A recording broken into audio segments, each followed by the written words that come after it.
Oh, say, can you see by the dawn's early light what so proudly we held at the twilight's last gleaming, whose broad stripes and bright stars through the perilous fight o'er the ramparts we watched were so gallantly streaming, and the rockets' red glare, the bombs bursting in air, gave proof through the night that our flag, it was still there. Oh, say, does that star-spangled banner yet wave o'er the land of the free and the home of the brave?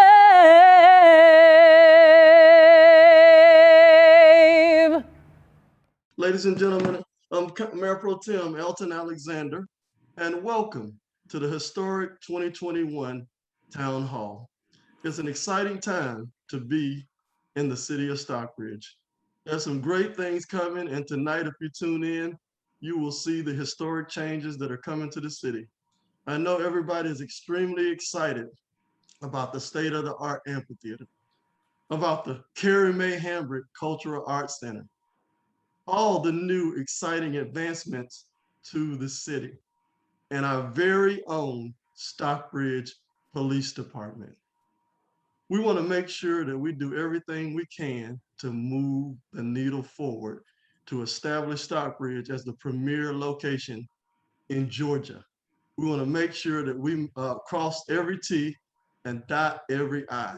It's what we do, ladies and gentlemen, with a transcendent elected body to make sure that we do and cross every bridge to make sure that everything that we do, and the phrase that I like to use is best in class. Best in class meaning we don't settle, we don't take no shorts, we don't take any corners. We make sure that it is the very best.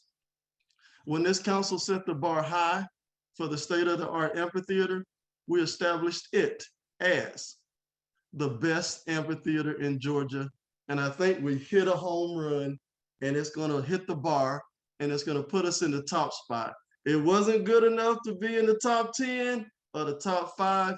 We wanted to hit the top spot. And with every project that we do, we want to be able to make sure that we represent the city of Stockbridge in its new standard of best in class. We even brought you a new slogan. The new slogan for the city of Stockbridge is where community connects. Diversity is extremely important in this community in everything that we do. Next month, we're going to celebrate Asian American History Month for the first time in the history of the city of Stockbridge, because we live and we grieve with our Asian and Pacific Islanders with the recent tragedies that we've experienced. We recommend and we recognize African American History Month.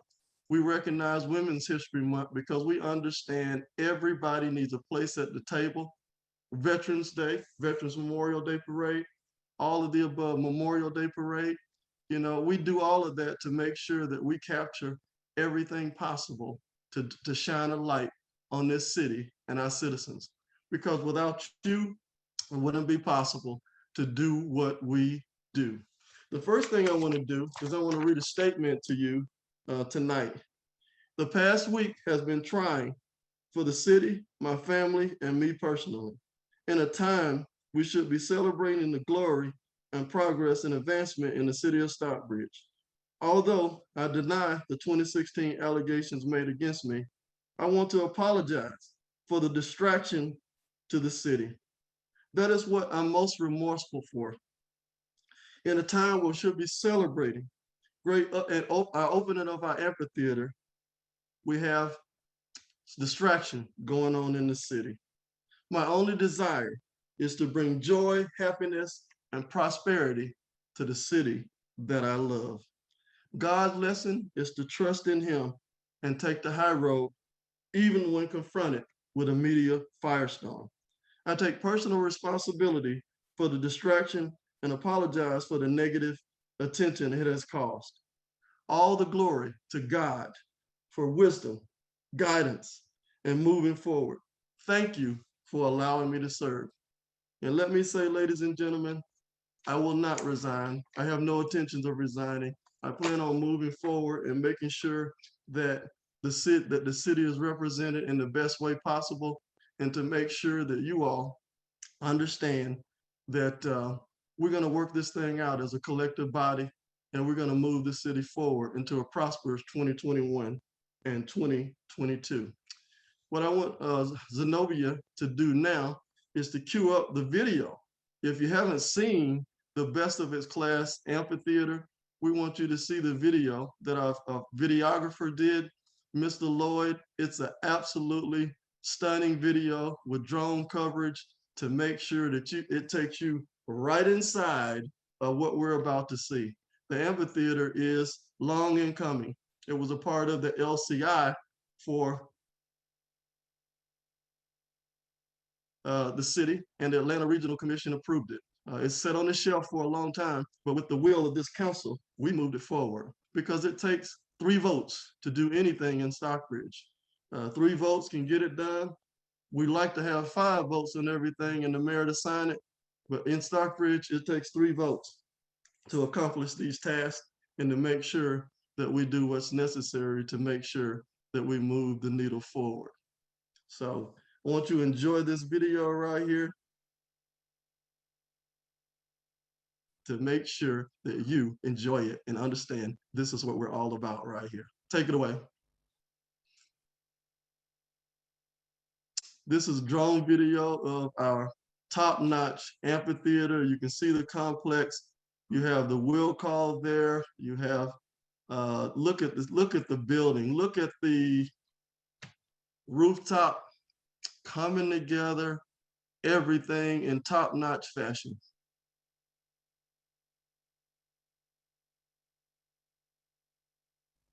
Can you believe that this is in the city of Stockbridge? We did this, and we did this with your help, making sure that we appropriated each dollar appropriately. If you look to the very top of the screen, there will be a state-of-the-art park right next door with walking trails. Those will be state-of-the-art in the addition of the old 4th Ward Park.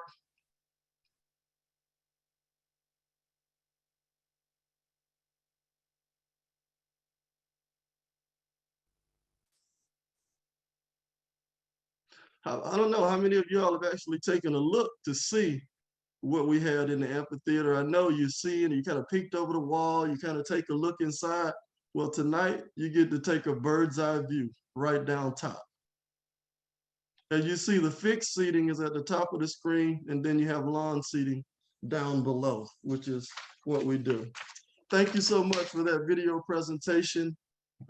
Thank you so much. We certainly want to make sure that we are on here, and we want to make sure that we honor and respect the time. The first thing that I want to do is I want to introduce the panel. I want to introduce the elected body.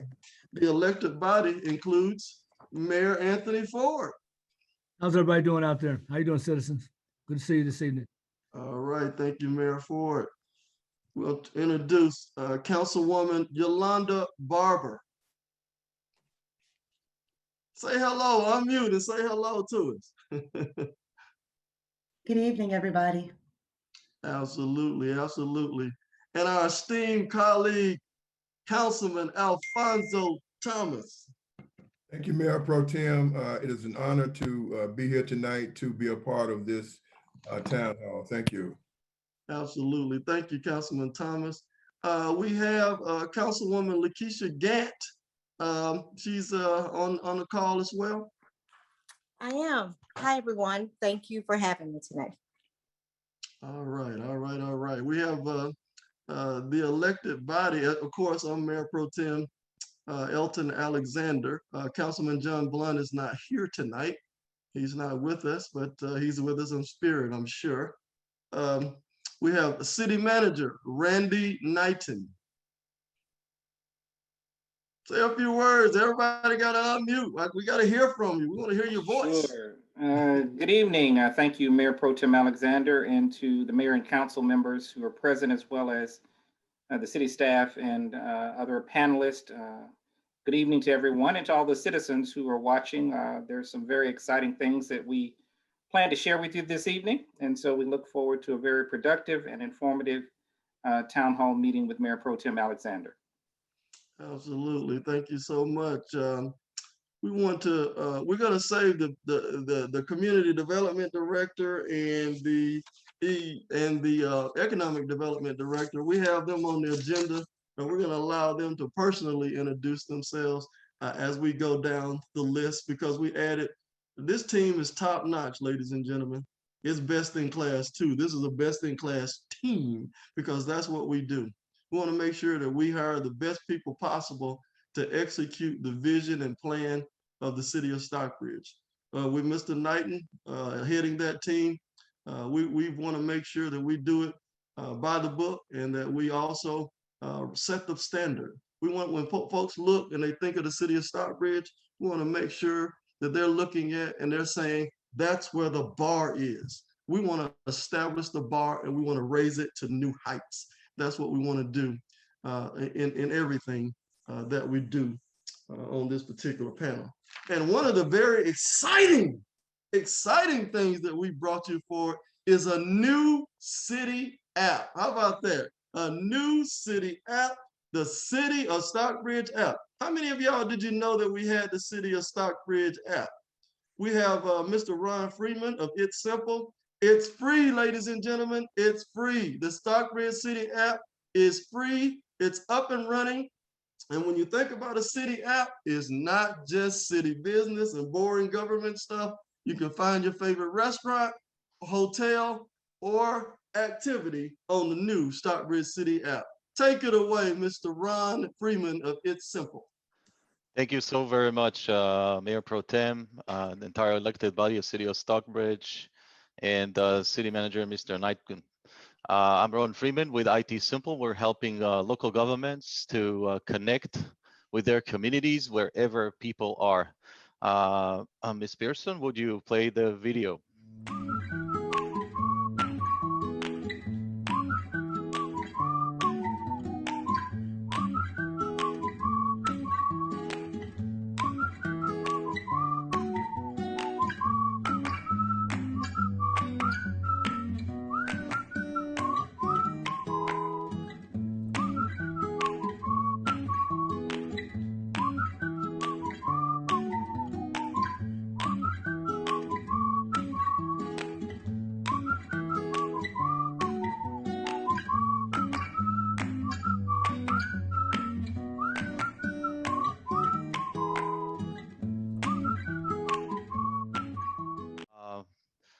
The first question I would like to ask everybody, or just to bring to everyone's attention, the community of Stockbridge, is: are you on mobile too? Most likely, many times when we're speaking to people, in the community. You can see here that almost 82% of Americans are using mobile devices pretty much for anything online. We prepared this presentation to actually make clear, just like Mayor Pro Tem already started and to share, is It's My Town is the official city app. There is absolutely no registration needed. PowerPoint button. Excuse me, Mr. Freeman, I'll have to ask you to pause for a moment while we stop this. To pause.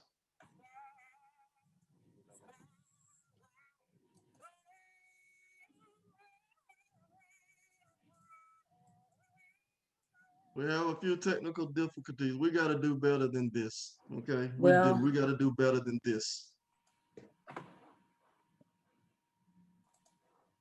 Okay, I'm sorry, Mr. Freeman. You should be able to go ahead now.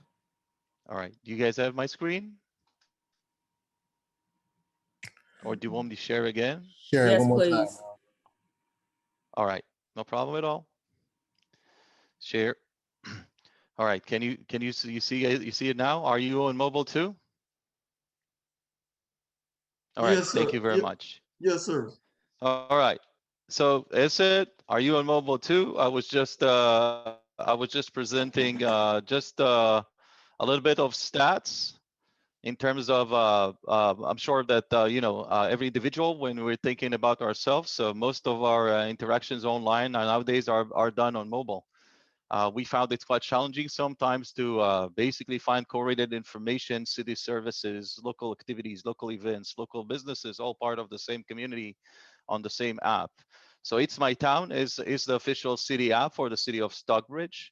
And I think it's important to highlight some of the features of the app even before people consider to download it. There's no registration needed. And I do consider that as a unicorn. No personal information is given or collected. So nobody track any personal information. There's no dependency on social media. There's no email, phone number, name requested. There's any terms to use the city app. There's absolutely no privacy concerns as well. It's free for everyone to use. And as you can see on my screen now, you can target your phone's camera of the community people of City of Stockbridge to either the iPhone or Apple App Store QR code and download the app now. As said, it's free for use. Alternatively, if the QR doesn't play very well, depends on the size of your screen. So alternatively, you can search for It's My Town either on Apple App Store or Google Play, or simply visit itsmy.town. All right. Basically, now the city comes to you. We all know the websites are there since ever, but most of us, we don't just usually in our own ongoing day, we don't go to local municipalities website unless we really need to do something, pay for something, pay for utility, search for information, follow some of the council meetings and all that stuff.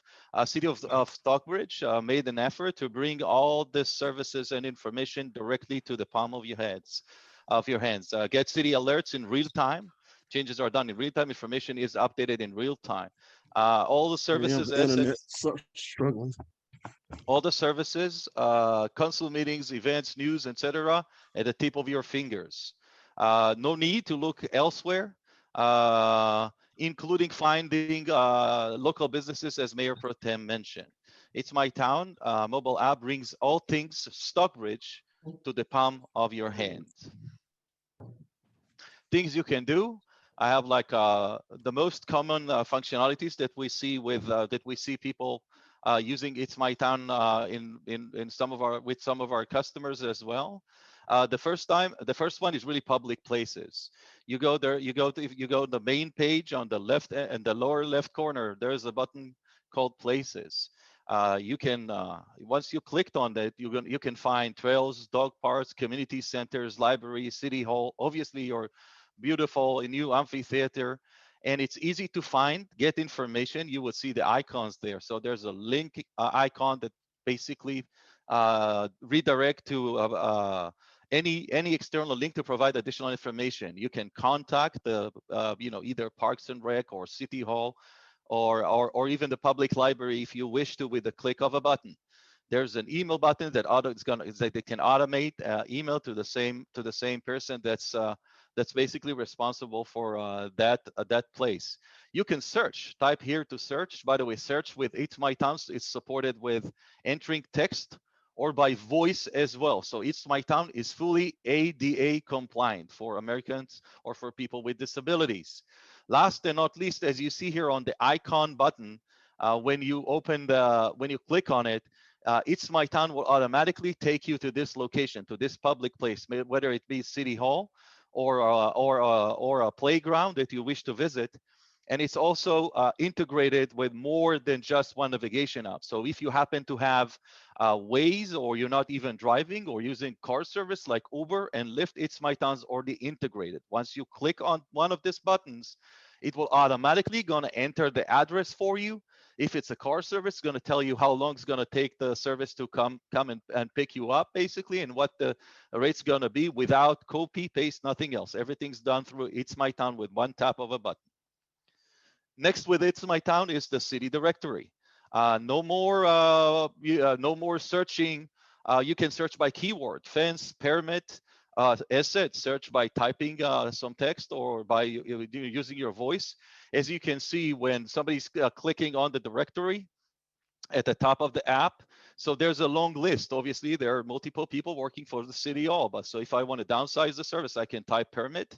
And as you see, this is City of Stockbridge information. You find the people that has permit or any keywords that you search for as part of this list. So instead of getting a list with tens or multiple people, I can basically type by keywords, voice, send the direct email, or dial directly without inquire in terms of the things and services that I would like to consume from the city hall. Next is really services. This is where residents, people of the community, local businesses as well, can easily find where to apply for a permit for a business. I don't know, pouring alcohol permit, all these different permits, adding a backyard fence, all those different permits that start a utility service. So again, all the services are curated under the services button with the same search mechanism that I just presented. So I can easily find information that many times is hidden in websites, under multiple tabs that the person needs to actually link and go through in order to find quick information. Next one is really news. This is the place where the city hall, elected officials, your elected body can share about new projects, policy decisions, public information, with the same mechanism. Since It's My Town is a bi-directional engagement platform, so people are able to also provide feedback per news item.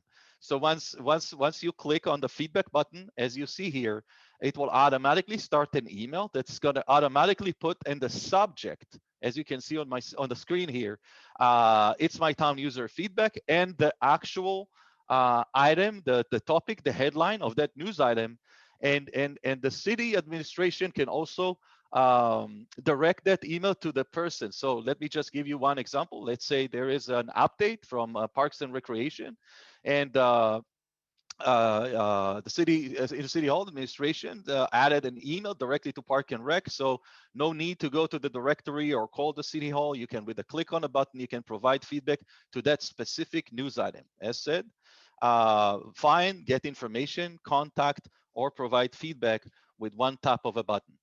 Next, and I think one before least, is really events. I think this is very popular. Obviously, all of us, part of this pandemic, a lot of the great things that many cities are doing used to do before the pandemic, everything or a lot of it is virtual now. But hopefully, we're recovering and we're getting out of this situation, all of us as human beings. And events is really one of the most popular areas of the app. With the click of a button, you can see the events. Starting from council meetings, council and board meetings, or anything that any city event that's happening in the city of Stockbridge will show here listed. No more challenges to save it directly to your calendar. Doesn't matter if you're using Android or iPhone. It's automatically, you click the button, it's automatically going to be saved to your calendar. So you can set up, as you see here on my screen, all the information for that event is going to show up in your calendar. You can change calendar from home calendar to business calendar if you're already managing your calendar that way. Add reminders, notifications, invite other people. Same thing to these events. All of that can be happen with a very few taps, on the app event page. You can share an event as well. You click on that button, the app will automatically type all the information of the event, including the picture, the description, the time, the hours, everything. So you can just pull somebody from your contact list and either text it or send an email or share it through any of the social channels that the person has installed on his phone. Last one is local businesses. I described a little bit about this button, so it's more than just information. Local businesses are part of your community. They're serving your community. And here you have two buttons that basically serve this purpose. The first one is local, and the other one is dine. So local, once you click on that, there are multiple categories you can search within, starting from lifestyle and beauty, grocery, medical aid, after school activities, transportation, ATMs, all those different things. And if you click on dine, you'll find sorted by proximity around you. You'll find all the restaurant options around you, where you're actually basically located within the city of Stockbridge, obviously. And there's a filter on the top right in Dine. You can even pick your cuisine, click OK, and the great community of City of Stockbridge, you're more than welcome. Try for yourself, click the button, see the restaurants and dining and local businesses around you sorted out by proximity with the same ease and functionality I just described. Find, get information, contact, go. We don't want to waste plenty of time on these things anymore. So download now. If I haven't convinced you to do it so far, save it to your home screen. I would definitely recommend doing that. Engage and provide feedback to obviously with the city, to the city of Stockbridge, and actually make a difference. I believe that engaged communities making a bigger difference. Thank you very much. All right, thank you so much, Mr. Freeman. It's an exciting time to be in the city of Stockbridge. We well connected. Next, we want to talk about a master trail plan for the city of Stockbridge. How exciting is that? That we, the one thing many of you all venture out. You go up to the Atlanta Beltline in place, and you want to walk there. How about we had that same type of infrastructure right here in the city? As a matter of fact, many of you all who are new to the city, or maybe you've lived in the city for quite some time, did you know that we already have a multi-use trail in the city? Reeves Creek Trail. Reeves Creek Trail, the parkhead is at 415 Flippin Road. Or you can go on the other end of the trail, which is at Memorial Park, 106 Jennings Way at Memorial Park. Those are the two end caps. And what walking trails are, people say they're sidewalks. No, there's so much more than sidewalks. I love the way the Path Foundation describes it. They call them linear parks. It's not just the sidewalk beside the road to get where you're going. They take them through forestry and beautification in order to make sure that you take advantage of nature. You don't take the nature out, you carve your way through it, and you make it an asset or a linear park in your city. So, as we go and we take a look at the various trails out there, understand in 2017, this council passed what we call the Master Trail Plan for the city, where we had a consultant come in and prepare a project that would actually project out where we would put all of these trails at. So you can go ahead and bring up the next slide. Bring it up ahead of time, please. Go ahead. And what we would do is to make sure that we have these connected trails in place, because cities like Carrollton have what they call the Carrollton Greenbelt. So it's not just in the city of Atlanta. We want to make sure that we're able to move through. Commissioner Bruce Holmes is and I worked together for years in trying to bring the Panola Mountain Greenway into Henry County. Bringing the Panola Mountain Greenway into Henry County was quite an undertaking to be able to put the funding together. We certainly thank Dana Lemon of GDOT. She was instrumental. We thank Ray Lambert, but Dana Lemon, she's right here with us. She's Henry County. She is the person who was in the forefront.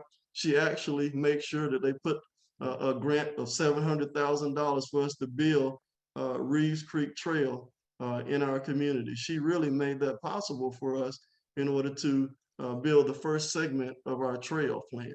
This is an exciting time to be here. Is there a technical issue?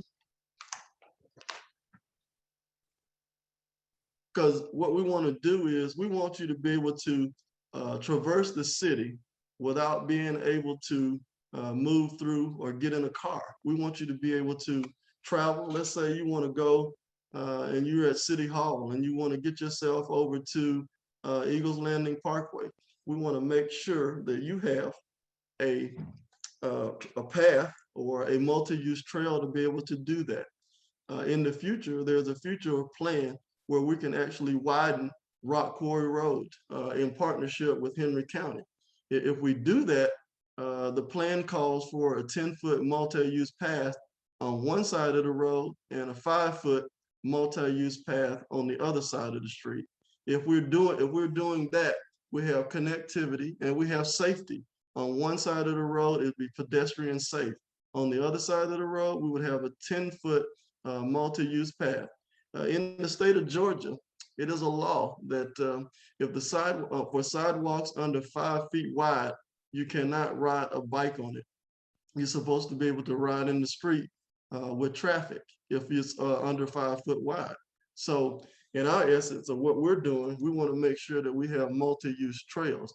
And with every road projects that is coming to the area, we've shown up at those town halls. Thanks to you citizens, we try to make sure that you're informed so you can move to the table and make sure that we are able to access these particular meetings, because when you show up at the meeting, they take note and they listen to the projects that you're trying to accomplish.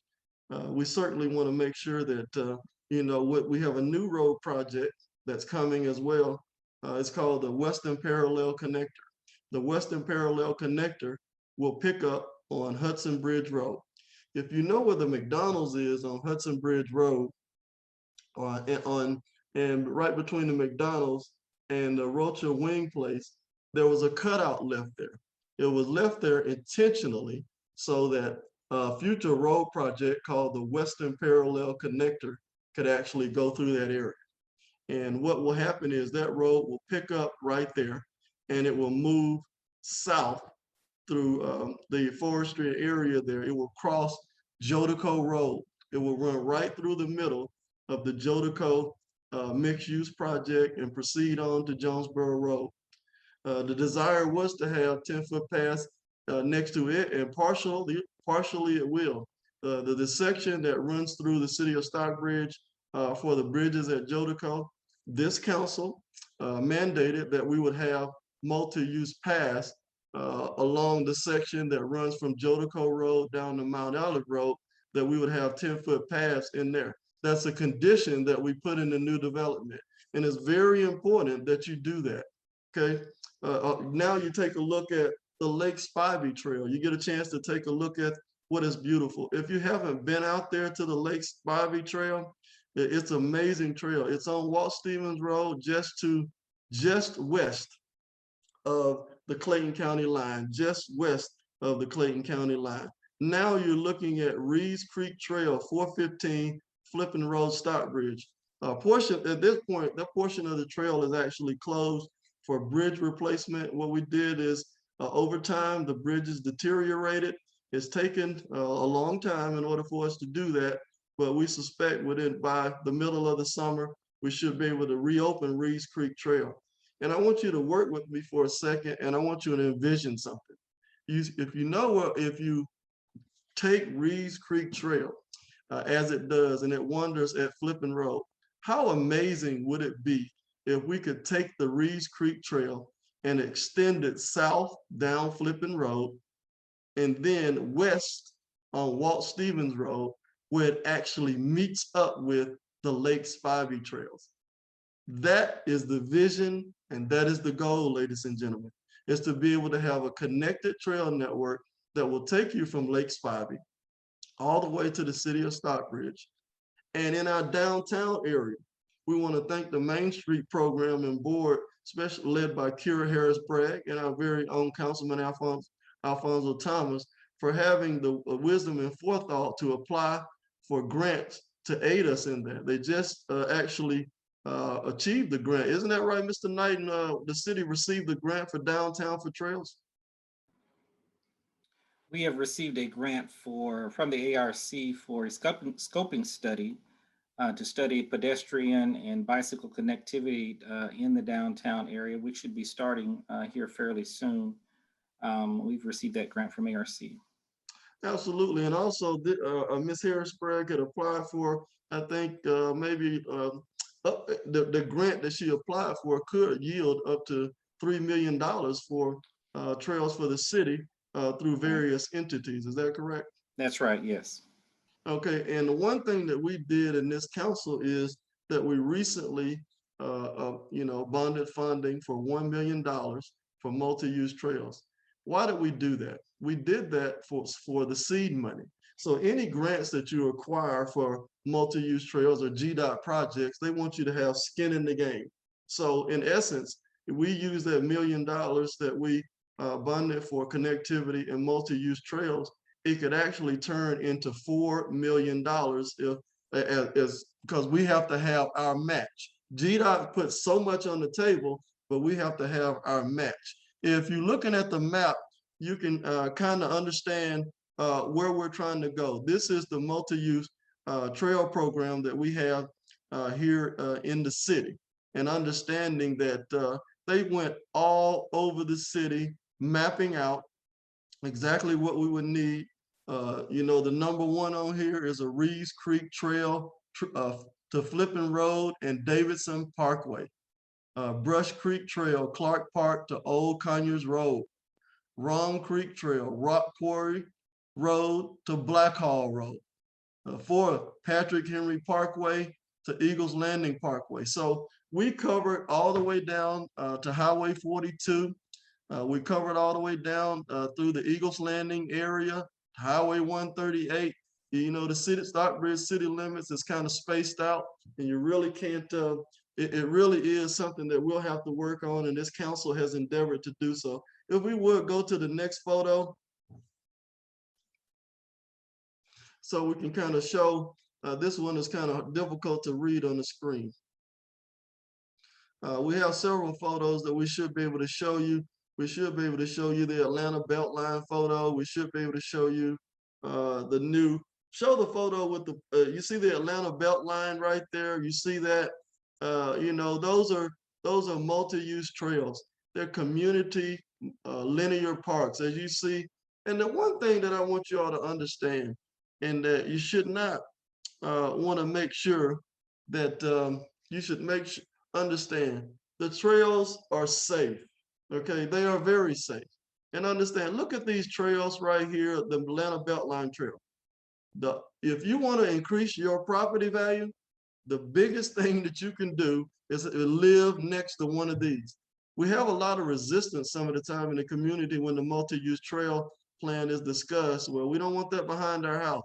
But trust me, you economic wise, you certainly want it behind your house because it is one in the top 2. Schools are first, and then multi-use connected trails are next. And talking about increasing property value for your home. Let's go to the Henry County Greenway photo. I took this picture at the Henry County Greenway. This is in unincorporated North Stockbridge, right? The actual Panola Mountain State Park, the actual office area is in Henry County, and the remainder is in Rockdale. We have what we call the AMP. That's right, I said it right, the AMP, A-M-P, Arabia Mountain Path Trail. It's a 33-mile trail network that runs out to Stonecrest, Conyers, Lithonia. Did you know that? At 2620 Highway 155 Stockbridge, you can access this. And now there's a portion that actually runs across Highway 155. You can go up to Panola Mountain State Park, and you can walk back across this pedestrian bridge into Henry County. And it is absolutely beautiful, the forestry, the wooden bridges that they have going through there. And the ultimate goal for us is to be able to connect to this trail. So you will be able to come to downtown Stockbridge and literally traverse through North Henry County all the way out to Lithonia or Conyers without ever getting on the bike. And what's the grand plan? The grand plan is to have a connected network where you can actually walk, run, or bike all the way to the city of Atlanta without ever getting on the highway. You might think, wow, how far out is that? Within the next decade, 75% of that is already in place today. You can take the Michelle Obama section of the trail from Georgia State South or Perimeter South, as they used to call it. Now it's Georgia State South. It will take you under I-285. There's a viaduct that takes you underneath the expressway to Constitution Road. It will go from Constitution Road all the way down to Boulevard Crossing and connect to the Southeast Trail in the Atlanta Beltline. Let's go to the next photo, if you would. And again, okay, now of course this is future planning for us to be able to move through here, but we certainly would like to be able to go in the grand vision from Clayton International, the Lake Spivey Trails, all the way to Reeves Creek, to downtown Stockbridge, to the amphitheater, to North Henry County, to Village Park, all the way to Panola Mountain State Park, and out to Stonecrest. That would be approximately 60 miles for us to do that. That's the grand vision. And we want to be able to do that right here in the city of Stockbridge by having correct connected trails all the way from Highway 42 to McDonough. That project is a GDOT project that's coming forward for us with a connected trail. So when Highway 42 is widened within the next 6 or 7 years, there'll be a 10-foot multi-use path all the way from the Stockbridge at Highway 138 to downtown McDonough. When Rock Quarry Road is widened, there'll be a 10-foot multi-use path from Highway 138 all the way to Eagles Landing Parkway. We're putting it together a little bit at a time. And one of the essential focuses for our downtown is when you come into downtown, we want you to be able to park and never get back in the car. We want you to be able to walk, traverse it. We want you to be able to come to the amphitheater. And when the amphitheater is closed, right next door to it will be a large park for our community. In that large park, you will be able to walk. There will be 3 water features there, and you will enjoy every last bit of it on foot. So if you're looking for a nice place to walk, stay tuned. That park should be finished within the next few months, few months, as we have scoped out for it, for you to enjoy and to exercise. Of course, this is all dependent upon where COVID lay. I would like to call on Councilwoman Yolanda Barber, because she is really a trail advocate for the community.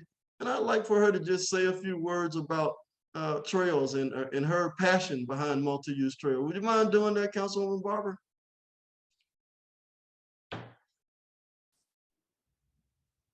Oh, yes. Thank you, Mayor Pro Tem Alexander. I do support the Master Trail Plan. I'm actually very excited about all of the connectivity ideas. So thank you. I'm just in support and anxious to see how much of this we can get done within the next year or two. So, but thank you. All right. Thank you, Councilwoman Barber. It's good to have a passionate teammate that's right there and wants to see this. We don't just talk about these trails, we actually use them. And when you use them and you get out there, there's nothing like being out there, being able to enjoy yourself outside and getting nice fresh air. Too much of the sedentary lifestyle, get out on that trail and ride your bike like Councilwoman Barber. and you'll make it happen. How about that? Okay, next, what we want to do is we want to go to the great H.J. Russell, premier builder. And I want them to talk about the amphitheater because what they put the project together and best in class, and nobody could quite do it like H.J. Russell. Take it away, Kurt. Thank you very much, Mayor Pro Tem Alexander. Good evening, everybody. I'm going to share my screen here.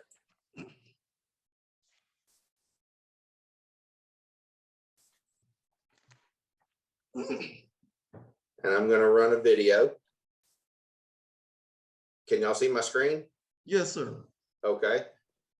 So this is a video taken earlier this afternoon, basically showing the overview of the amphitheater grounds, the complex itself, showing all of the planted landscape. The grass is greening up nicely inside of the terrace lawn seating area.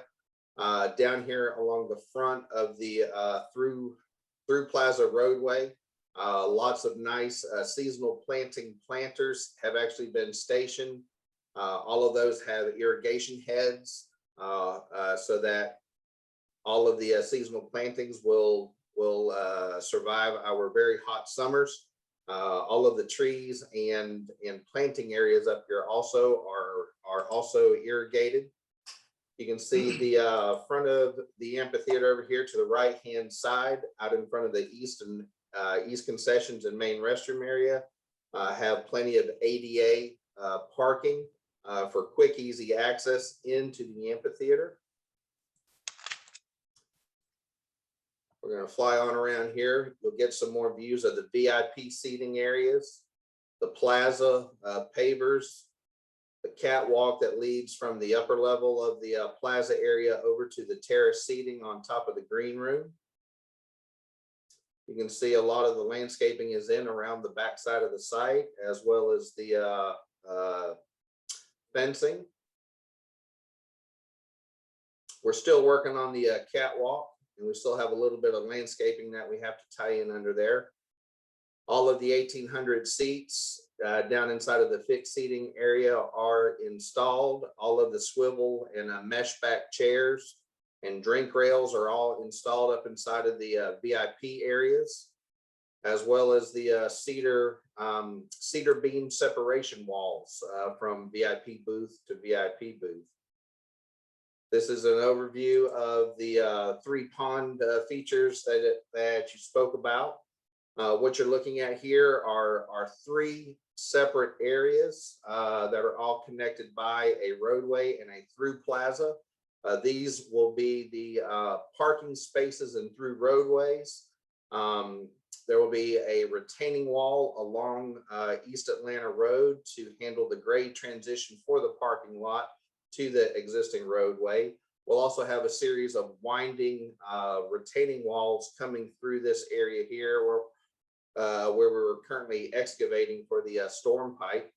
There will be an overlook area looking down into pond number 1, which will also have a LED lighted water feature. That'll be a nice element. And around this green area here that you're taking a look at, there will be a lot of very nice plantings, sidewalk pathways. And then the third pond down at the bottom is basically an overflow. So you're looking directly down on the weir structure there. This is our progress on the excavation for the retaining wall.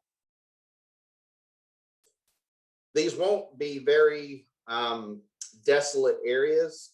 There will be islands inside of the parking area. There's also a very nice landscape package and lighting package. The lighting package is being installed by Georgia Power. We will actually be installing all of the landscape plantings around the park area, as well as throughout the parking lot areas. There's a lot of good variety trees that will offer shade for anybody who wants to come on out and park and visit the park, or potentially tailgate prior to any sort of activities that will be going on at the amphitheater. So this is an overall view from the VIP area, looking down at the terrace lawn seating. So we have some nice grass that'll be greening up. Folks can come on out and spread a blanket out, or bring out chairs.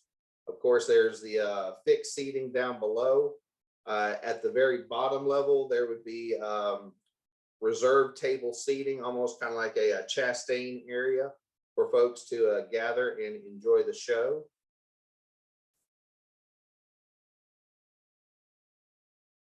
Since this is a west-facing structure, you get some very dramatic sunset lighting coming through this area, and it nicely lights up the edge of the stage. I think it looks very good in the evenings, especially with the theatrical lighting that's been installed on the property. That's a ground level view of the will call building, where you might walk up and either purchase tickets or actually get your tickets on a show day.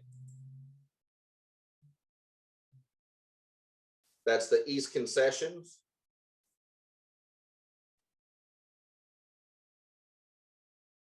That's the main restroom on the plaza area. And that's the West concessions. I do want to point out that the overall plaza area back behind the VIP booths here is vehicular traffic rated, so that food trucks or vendor trucks could actually be pulled into that area, so that there could be food sales for different types of events. And this is basically just an overall view of an individual VIP booth with its lower drink rail, swivel seats, and then the higher drink rail and seats that are set up in the middle there.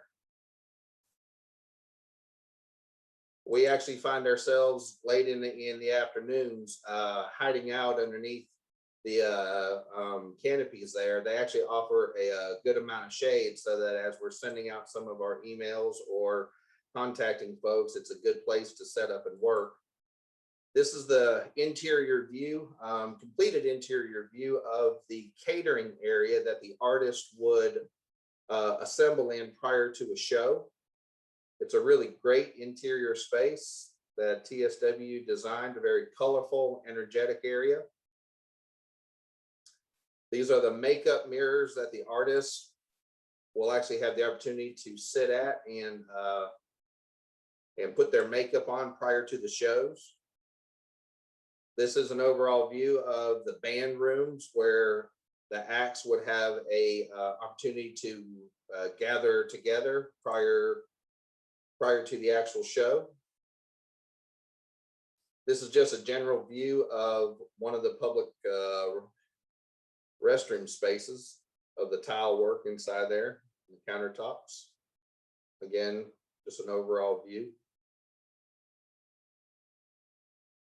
There we go, standard toilet. There we go. Back of house plumbing chase for ease of maintenance and work for anybody that has to come in and work on any of the systems. This is an overall view of the kitchen line, prep line.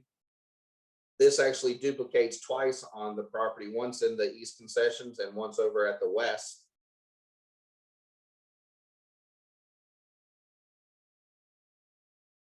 This is the front service line, where the overhead coiling doors could be opened up and guests would be on one side and workers on the other, serving drinks, food, popcorn, hot dogs. Back of house storage spaces and prep sinks. Again, just more storage. Storage inside of the will call area for tables and chairs. Just another back of house restroom area. This is one of the offices inside of the will call building. So it actually has a view out to the actual amphitheater out of its back windows. Just a typical IT closet for the internet services out here. And we're wrapping up with just a overall view of the amphitheater and its seating. All right, thank you so much, Kirk, for that excellent presentation. Mr. Knighton, talk about the WiMAX coverage for downtown, where we should be able to have pretty much the whole area covered once the amphitheater is up, where Wi-Fi will be available. Yes, we certainly hope to have this, as you mentioned, as a top-rate first-class event center. Obviously, understanding the needs in this technological age of people to be connected and stay connected even while they are engaged in events in the downtown area. So we certainly hope to have everybody connected as well. So as they enjoy some of the offerings at the amphitheater in the downtown area, they can stay connected as well. Did want to mention one thing, I think was mentioned perhaps in one of the comments about rideshare opportunities there in a rideshare drop-off that will be over at Municipal Court for people who attend the events at the amphitheater. And they will be able to utilize that space, which is just a few steps away from the entrances of the amphitheater for rideshare opportunities as well. So we look forward to the amphitheater opening very soon, and for people to come down and enjoy this facility. You will not be disappointed. This will be, as Mayor Pro Tem Alexander said, first in class, best in class facility for all of the south side of Atlanta and for the entire Metro Atlanta region. As Craig, you got your hand raised? I'm sorry about that, Mayor Pro Tem. I clicked that button by mistake. I do that all the time. So we will go ahead. And I certainly want to make sure that we give credit where credit is due. My colleague, Councilman Alfonso Thomas, was inspirational in making sure that we got that Uber and Lyft component. Councilman Thomas, talk about that for a little bit, where you just, because we needed to do it right now, and you brought that to the table. Thank you, Mayor Pro Tem. As we all know, traffic situation here in Henry County as well in Stockbridge, and for a lot of, I would say, concert goers that may live within a 5-mile radius, and even though, you know, we tried to provide as much parking as we could, but we know that there are some folks that probably would, you know, not want to drive. We want to be able to use, you know, some other methods of transportation. So it was very important for us to be able to set aside space for that entity. And I think it's well that we are able to, you know, get as many cars off the road as possible in that vein. But, you know, being able to provide service for all of our citizens. So that would not be any excuses for them not being able to come. We're trying to take away that concern about gridlock, not enough parking spaces.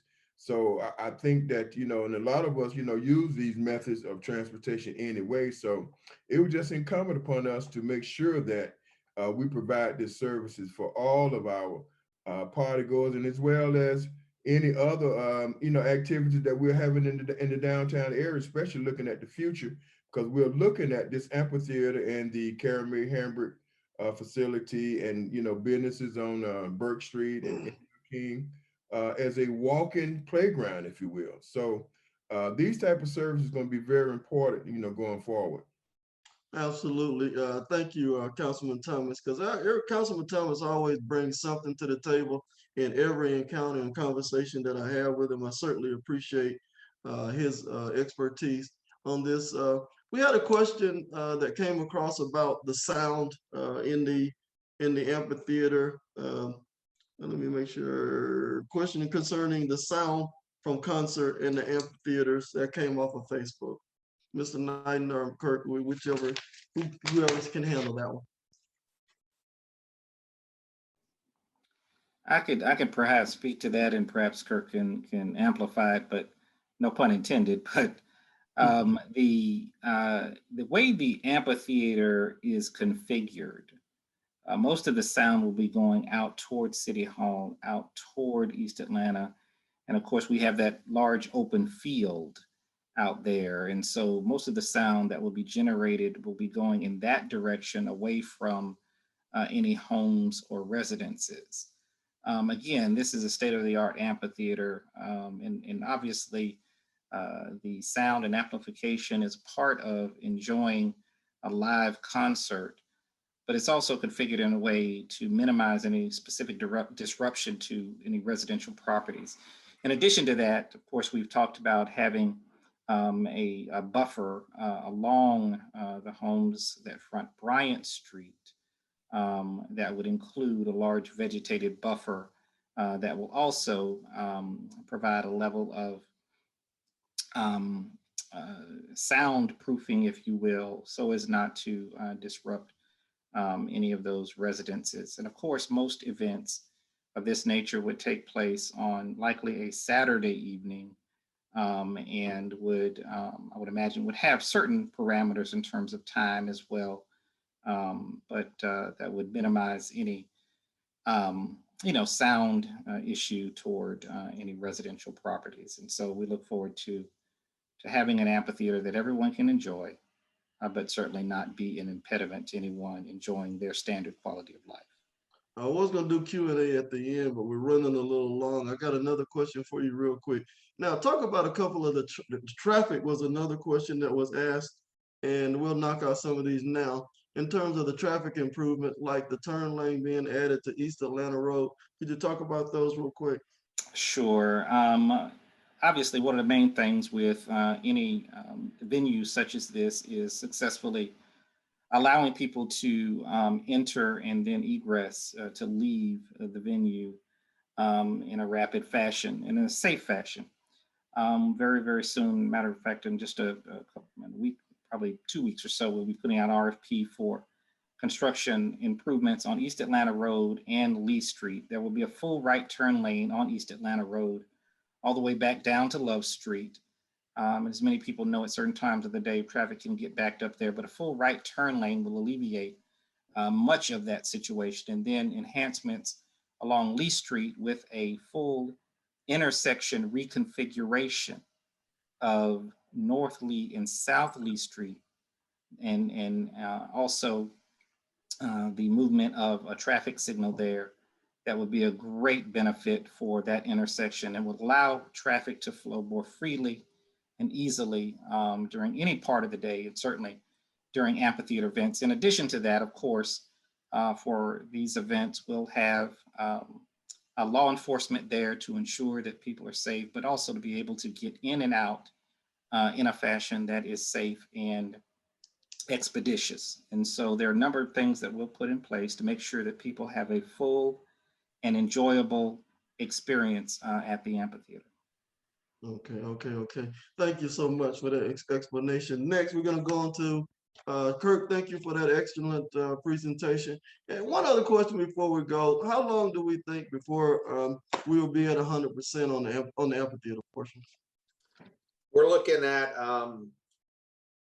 middle of June to early July. Okay. Just keep praying for some good dry weather, and we ought to be able to hit those dates. Absolutely. We're ready to hit the stage. Yes, sir. Thank you. All right. Thank you so much. I certainly appreciate that. And next, we're going to go to the next agenda item. And I just want to turn to my colleague, Councilman Alfonso Thomas, so he can talk about a project that he has spearheaded to make sure that it was all best in class, and it captured the historic significance in Stockbridge. Councilman Alfonso Thomas will talk about the state-of-the-art Carrie Mae Hambrick Cultural Arts Center. Thank you, Councilman.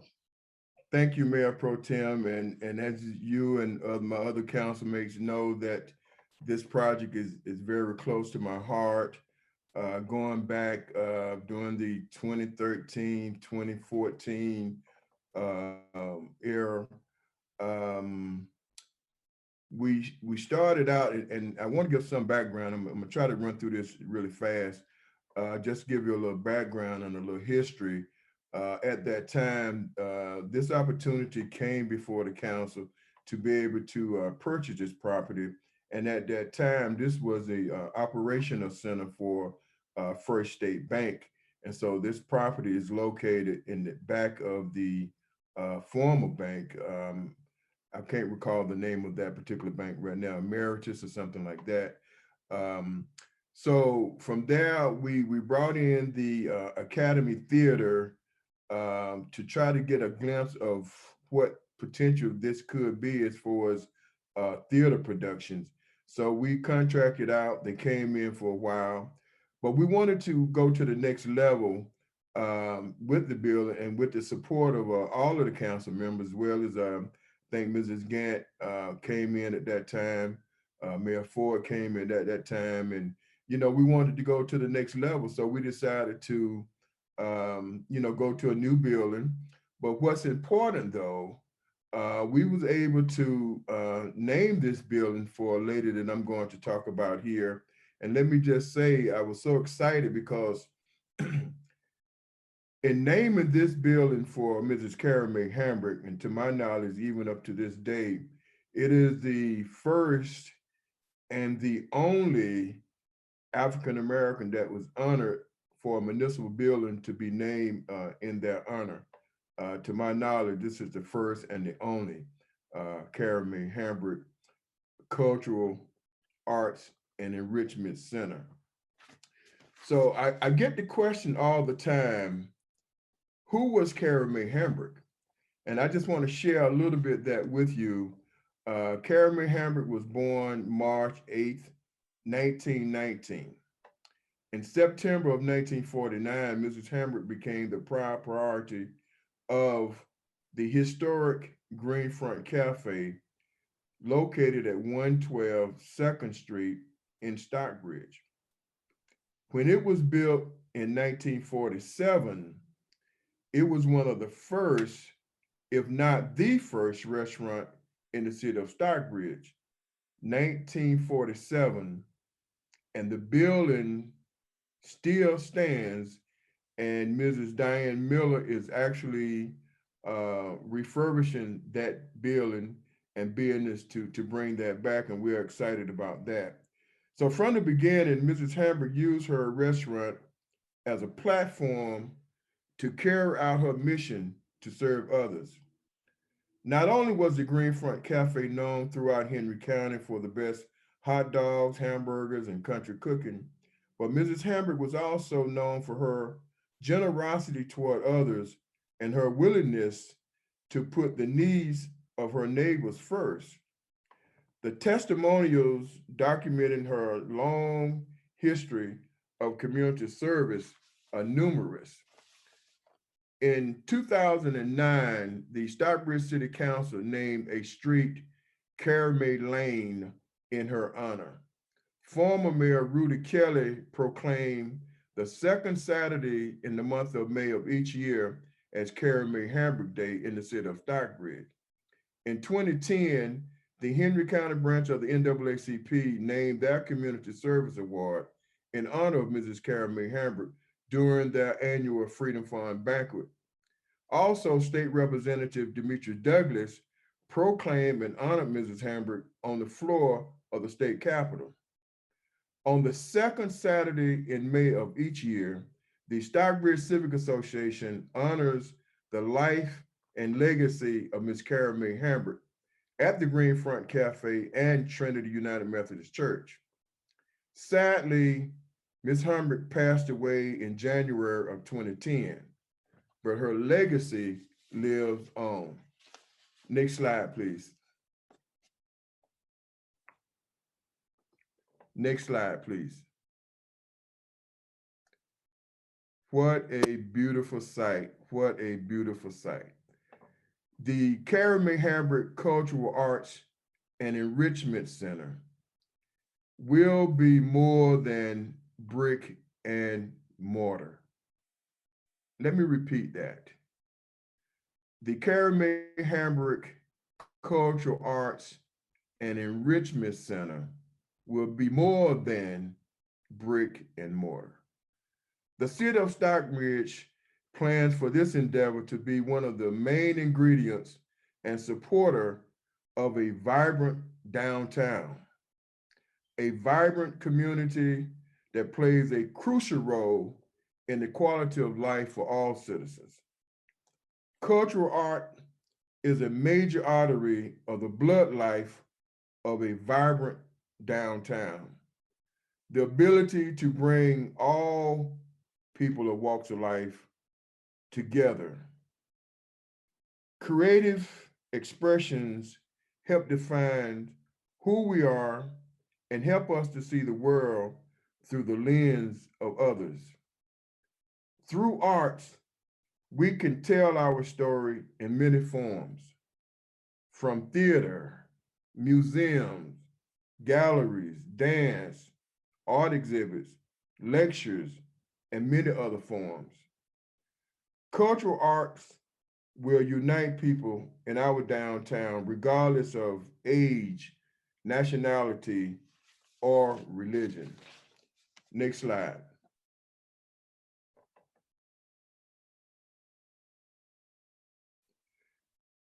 Cultural arts is a way of preserving and strengthening a strong community's sense of place, forging a personal identity. Art will boost multiple opportunities for learning, entertainment, leisure, personal growth, better health, and will improve communications with others. Next slide, please. And let us not forget tourism. A thriving tourism component is a surefire way of improving the city's economy, encouraging infrastructure development, and support job creation. The more things our city has to show to others, the more tourists it will attract. So next slide, please. So here, as you can see, 321 seat theater. Just imagine the opportunities that we will be able to provide for citizens, nonprofit, churches, schools. It's unlimited, the connection and the collaboration that we'll be able to foster with this community. Next slide, please. 320 seat ballroom. Now, we anticipate this being the hottest commodity in Henry County. Not only the activities and the programs that we will provide, we are sure that folks will be knocking our doors down, trying to get a piece of this facility. But again, as I close, I just want folks to understand that this is more than a building, more than brick and mortar, as I indicated. This is a way that the city of Stockbridge will be able to connect with all our citizens. As I stated earlier, no matter what age, no matter what gender, no matter what nationality, this is going to be an entity that will bring all citizens downtown. And with the amphitheater on one end, the cultural arts on the other end, you know, these are the twin towers, and everything in between is going to benefit. And to be honest with you, it is walking distance, you know, to the amphitheater. So the walkability and the connectivity, it's going to be really outstanding. And I'm just looking forward. I am excited of what Stockbridge is on the move forward to be. So I'll stop there, and there may be some questions, but if there's Mr. Knight or if anyone else want to sort of just, you know, talk about some things that I didn't cover, but I just want folks to understand that it's more than just a building. This is a home for all citizens here in the city of Stockbridge. Thank you, Councilman Thomas. Let me just help the public to focus, okay? This is the Deep South in the 40s. And an African-American Black woman opened one of the first restaurants in the city of Stockbridge, in the Deep South, in the Jim Crow South. That's history. That's impact. Mr. Knight, we talk about parking downtown. How many parking spots approximately are we gonna have over there at the Cultural Arts Center, Mr. Thomas? Oh, boy. I think, I'm sorry, go ahead. Let me just mention something that Mayor Pro Tem, and it just sort of just dawned on me when you made that statement. And I want folks to understand too, that this business was never segregated. the mayors, the city managers, doctors, lawyers, everybody was welcome. They came to this business and they was able to sit at the counter and to eat. Again, in 1947, 1949, I'm not going to date myself, but I'll just say this, 1949 was a great year. It certainly was. It was a great year to be in the city of Stockbridge. We've come so far and to understand, you know what, it was amazing. You know, we salute such a great humanitarian as well. I understand Ms. Hambrick supported the local sports teams in the community when the kids didn't have. She would feed folks who could not, and would not, and did not have it at that time. So we know that the struggle of the Black community at that time was tremendous, and to have somebody in the community that was giving back, you know, we do that every day with community development, feeding folks. Ms. Hambrick was doing it long before we arrived and setting the pace. So thank her and in her memory so much. Yes. All right. All right. Mr. Knight might be able to find that question on the parking spaces by the time, but I know there are going to be in excess of 100 spaces there. Yeah. We'll have to figure out how many spaces, but that'll be additional parking. So understand we're always thinking about the long-term plan and what needs to be done in the area. So next, we're going to move on to Mr. Knighton, and we're going to talk about the Stockbridge Police Department. This council has directed the city manager through consensus to move forward with the Stockbridge Police Department. We're currently looking for a police chief. This is not just talk. We understand that public safety is first. We're doing other items, but the very first money we spent and bonded was for your safety in the police department. Mr. Knighton, fill us in on the latest on the Stockbridge Police Department. Thank you, Mayor Pro Tem Alexander. If I can share my screen here.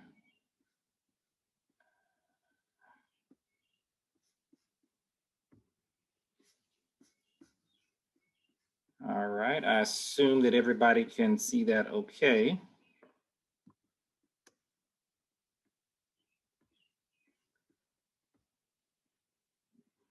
Can everybody see the screen okay?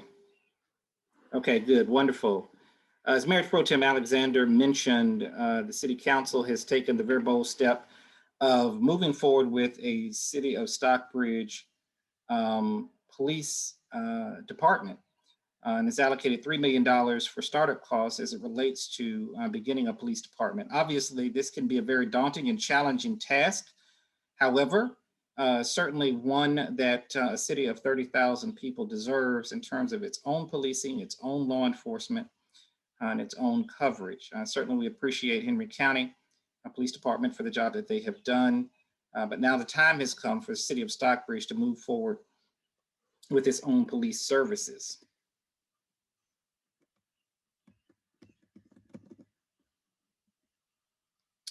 And with that, the city, let's see here. All right, there we go. All right. We always start with our vision and mission statement to be the most progressive business and family-oriented community in Metro Atlanta, with a focus on enhanced quality of life initiatives to promote a sustainable live, work, and play environment. And certainly the advent of a City of Stockbridge Police Department fits that vision statement, as well as our acronym of peace, professionalism, excellence, adaptability, communication, and ethics being our values. Wanted to touch on something very quickly. I think Mayor Pro Tem Alexander wanted me to mention about what we've done in terms of COVID-19 impact, the telework format that we've been working under, where we still have been able to serve our citizens in this telework format and been able to conduct much of our business online. Also, as a matter of the CARES Act, back in the late summer and fall, the city of Stockbridge was able to provide over $1.1 million to local businesses, to provide support to local businesses in the city of Stockbridge as they were impacted by the COVID-19 pandemic. In addition, we provided additional funds to certain nonprofits to provide individual support through our arrangement with the Chamber of Commerce. And I would also mention the American Rescue Plan, which has now been passed, also has funding available for cities and counties Stockbridge should receive just over $9 million. There are specific items that those funds can be used for. There's still some further instruction from the Department of Treasury. I checked yesterday, as a matter of fact. There's still some more interpretation from the Department of Treasury on how those funds can be spent.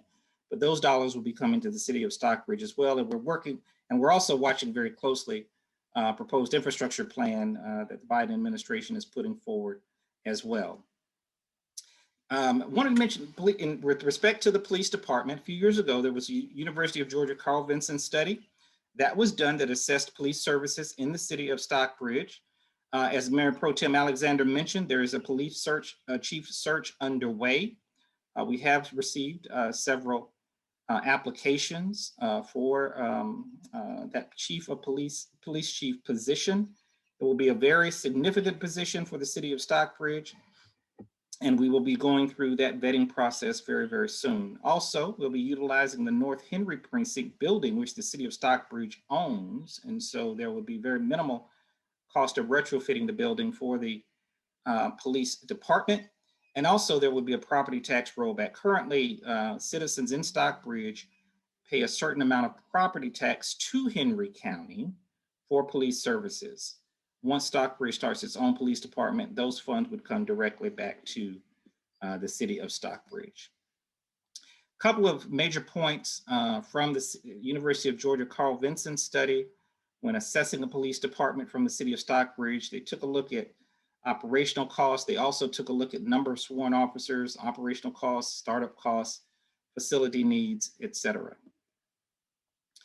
A couple of those findings based on those data points, and they evaluated several jurisdictions from across the state of similar size to the city of Stockbridge, and believe that about 57 officers would be needed in addition to a couple of civilian staff as well.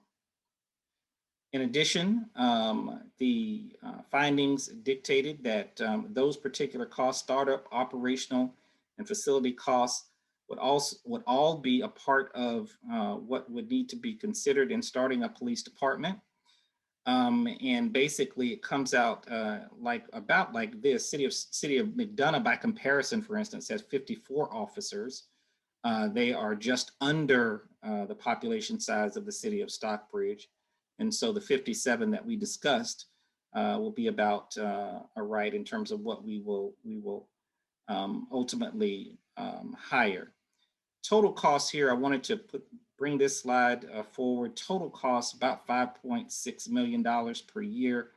Annual cost for the city of Stockbridge Police Department.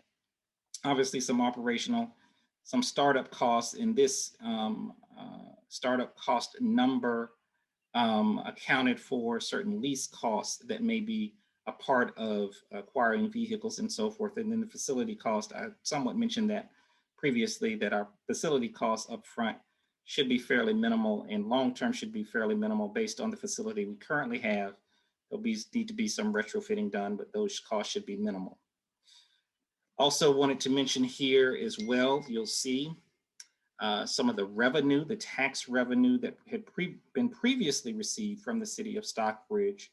At one point in time when tickets were coming directly to our municipal court, you could see the numbers in 2014 and 2015. Those were actual numbers that came directly to our municipal court. And right now, those numbers are virtually nil as a result of some rearrangements with Henry County Police Department and tickets going to state court.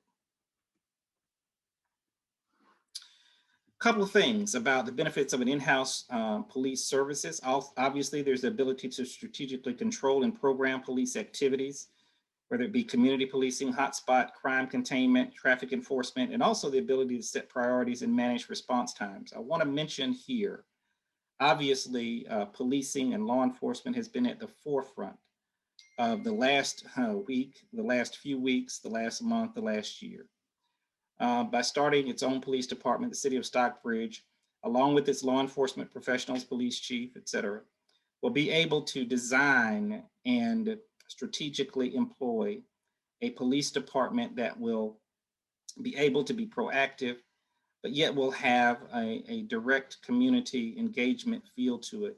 We'll be able to design a contemporary police department that will be able to engage citizens in a manner that is more cutting edge and contemporary in terms of its engagement. I'm very excited about the opportunity to work with police chief and command staff to work through those processes, to have a police department that not only, of course, keeps our citizens safe, but also a police department that can develop relationships with our citizens, which I think is extremely important in this day and age. And also, of course, we want to do everything we can to support the wonderful men and women who serve in law enforcement every day. But this will give us an opportunity to design a police force in 2021 that can be a model, I believe, can be a model for policing and law enforcement in future years. Also, we have the ability to manage human resources, to be able to fit the needs and desires of our community, develop training methods, conflict management techniques that are important in the environment that we all exist. And with that, I'll pause there, Mayor Pro Tem Alexander, giving an overview of the advent and start of the Stockbridge Police Department. I certainly appreciate that excellent presentation, Mr. Knighton. The one question that I want to make sure that the citizens understand is once we hire the police chief, he's going to set up the police department with their expertise. Talk about that in town halls. Sure.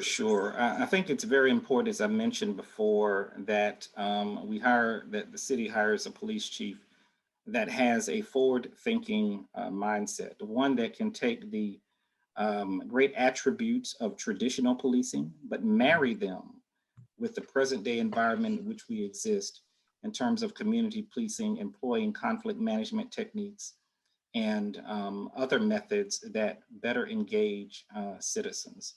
And so we hope to hire the police chief, allow him or her to hire their command staff, work with them and work with citizens, hear from citizens as policies are being developed over the course of the later part of this year. And we want to make sure that that police chief obviously sets the tone for the right culture of policing, makes the right hires in terms of the law enforcement staff that will be hired, and be able to propel us into 2022 with a police force that is ready to move forward, keep the citizens safe, and ensure that we have those proper relationships with all citizens throughout the city. Well, thank you, Mr. Knighton. That's very key into what we're trying to do to make sure that we keep the public safe. It's no matter what we do, our top responsibility is to keep the public safe and to make sure that we do what's necessary. The final question that I have for you on this topic is we have an aggressive timetable in order to get the police department up and running. And we're formulating that, and of course it depends on the police chief getting on board. But what is the tentative timetable? We're trying to move forward with this, correct? We are indeed. Once police chief is hired, and we hope to begin interviews here at the early to mid part of May with the council. Hopefully be able to hire a police chief and have a police chief in place somewhere in June, and then allow that police chief to be able to begin to hire his or her command staff, begin to set those policies, begin to lay out how we will purchase vehicles, equipment, the retrofitting of the North Henry Precinct building, and to be able to fully determine when implementation will take place. Hopefully during the early part of 2022, but again, as I've said previously, we want to rely on the experience of the law enforcement professionals to let us know what that realistic time frame will be.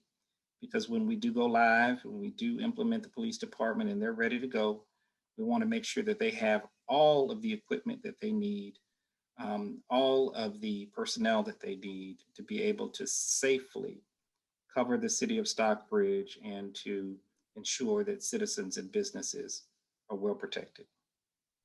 Mayor Ford, would you like to chime in on the police department and this aggressive plan that we have in place to move forward with the police department now? Well, I'll tell you what I think also needs to occur as we go down this road. We already laid out a plan. We got to make sure we keep the citizens engaged. And I would think that as we continue to talk about this, additional town halls need to be developed and to hear them out and listen to them as we go down this road to make sure that we give them a way to at least comment on the direction we're going. So if we have to make the adjustments on the fly, we can potentially make those adjustments for them, because obviously it's safety and security in reference to the citizens, but they have some say so in this aspect as well. I believe we're going in the right direction, but we just need to make sure that we have a listening ear for the citizens as well, and let them know what we're doing, and have them to speak on this. And then also let them know that what this was going to cost potentially to their pocket. We got to figure that out, and we got to let them know. We have some seed money, and we'll have some, $5 million maybe a year for operational costs. But what else does that mean to the citizens? We need to make sure we lay that out for them. They understand that. And those are my comments on that and that aspect. We got to keep it open. We got to make sure we keep open and transparent with the citizens on this process. Okay, thank you. Thank you. Absolutely, Mayor Ford. And understanding that, again, as Mr. Knighton mentioned, the city is very financially sound, and we have a projected $9 million coming in from the stimulus. So Washington's been good to us. And understanding this, there's been winners and losers in the pandemic. Stockbridge, financially, our revenue is actually up. It's not down. So we've actually, we have a projection, a preliminary projection of a $2 million plus surplus in the city budget in 2021, because of we had staff working from home, costs were down, and revenue was actually up. Why? Because all the people who are leaving our community to work, they actually live here now. They actually stay here, spend money here, so that dollars are circulating in the community, and revenue is actually up. Just suppose we could provide a job for those individuals to keep them here permanently, so they could have a professional services job here. That tells us revenue would increase, and that's exactly what we're going to continue to do. Mr. Knight, we want to move forward with the program. We're running a little bit behind. City services, I had a question on there about cleaning up the city streets. I'd certainly like you to go into answering that in terms of your presentation. And we allocated some funding for Hudson Bridge Road and Campground Road as well, indicating beautification is important to us. And I know Councilwoman Barber spearheaded a program to add some beautification to East Lake Road, which is great, because everything that we do, we value beautification in the city. So go ahead with the city services presentation, and if you talk about that as well. Yeah, I would mention with respect to that, one of the things that is extremely important and has been a priority for the city is to ensure that its streets are well maintained. Part of this 2021 budget was to hire additional staff in public works to ensure that happened. We've also made some contracts with state contractors on some gateway areas. That's working out fairly well for us. This is always a constant issue, one that we need to be mindful of at all times. And I know that both Mayor Pro Tem Alexander and Councilman Thomas have spearheaded different initiatives with respect to beautification and cleaning up and ensuring that corridors and streets are well maintained. And so it's always something that we're attempting to try to do to handle. Public Works staff was out today on North Henry Boulevard, cutting on some areas, that hill area. They were out cutting today across the street. Also last week at the elementary school area, and pressure washing that area. I believe it was just last week or early this week, I can't remember. Pressure washing the brick on that area as well. And so it's always something that we pay attention to, as well as the major corridors like Hudson Bridge, Rock Quarry Road, 138 in those areas. I would mention also that one of the other things that accompanies that is code enforcement and ensuring that citizens and residents are educated about what our codes are, ensuring that those codes are maintained, and then the advent of a code enforcement supervisor, which we are about to hire very, very soon, as in this week, to provide some additional leadership in that area with respect to code enforcement. And so all of those things conjoined, coming together with the public works staff, the road maintenance crews, the park staff. Our park staff does a very good job. They've retrofitted some of the bathroom areas in the parks, and maintaining the parks, grass cutting, mowing, and beautification is something that we continue to work to move higher in our service to citizens. Our parks are well maintained, Memorial, Gardner, and of course Clark Park, and many people have opportunities to enjoy those for various events. And Reeves Creek Trail from on the Memorial Drive side to Ty Street is open. Those bridges have been put in place, so that section is open, and we're completing the other section, which will be done very, very soon. All right, and you've talked about the city services earlier in terms of pandemic operation. Right. You know, we're operating via email. Somebody want to get a business license, right? We're up and running, right? Somebody Absolutely, absolutely. The staff has done a very good job in being flexible and handling the pandemic, and certainly I think we've been able to maintain a high level of service to citizens. And we always want to hear feedback from citizens on how we can serve them in a more efficient manner. But things have worked out very well. And we look forward to having citizens coming back into the building, but when the appropriate time comes and the environment is ripe for it, we'll open up those facilities. And certainly, thank you so much. You know, I got Councilwoman Barber and Councilman Thomas are on the call. When citizens were complaining and talk about the exit at Highway 138, that is not in the city limits technically. So what we did was we understand the brand of Stockbridge is important to us. When people were getting off at that exit and they were saying the grass was not being cut, it was not lined, it just looked unkept all the time. We made the decision to hire a crew, a private contractor crew, to cut that weekly. It's been improved tremendously. We have endeavored to do that. And we took that move early on where we hire private contractors in order to maintain Rock Quarry Road and Hudson Bridge Road as well. And one of the questions that came through was about street lighting and that kind of thing. We're working on that as well with street light. Talk about street lighting and how that works, Mr. Knight. Well, street lighting in subdivisions, traditionally, the city has paid for street lights in subdivisions traditionally. Street lighting also is a partnership with Georgia Power, most notably, in order for them to install street lights in certain areas. Obviously, street lighting helps with safety, helps with providing proper illumination for citizens as well. That has to be balanced with not being too intrusive, and most of these street lights that are implemented now have certain features where there's soft lighting, there's not intrusive lighting. But if there are particular areas that any citizen has concerns about with respect to street lighting, I would encourage them to contact me, and we can have that conversation and determine the best approach of addressing that particular location.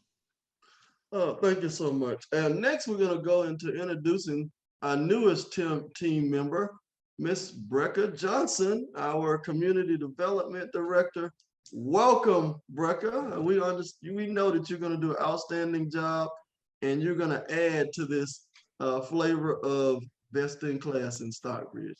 Go ahead and introduce yourself and tell us a little bit about yourself. Absolutely.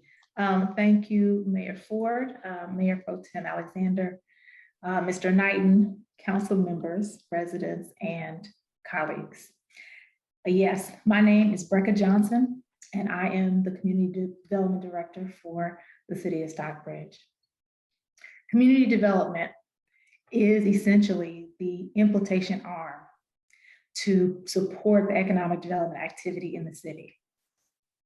Our purpose is as follows: We are to foster, support, and administer economic development opportunities that directly benefit the city of Stockbridge by way of first, educating stakeholders, as was discussed before, along with engagement, managing land development, upholding property values, issuing permits and licenses, and issuing citations as needed. Okay.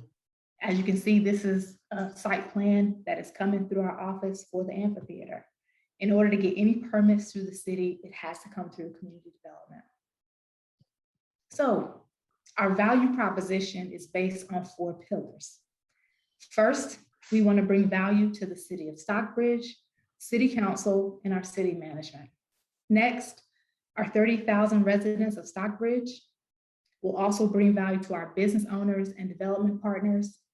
And last but not least, bringing value to the employees of the city that help make it all happen and streamline our processes. We have 5 business units within community development: planning and zoning, geographic information systems, which is GIS, which supports planning and zoning and mapping and getting new addresses for properties, land development, permits and inspections, business services and fire marshal services, and code enforcement, which was talked about earlier.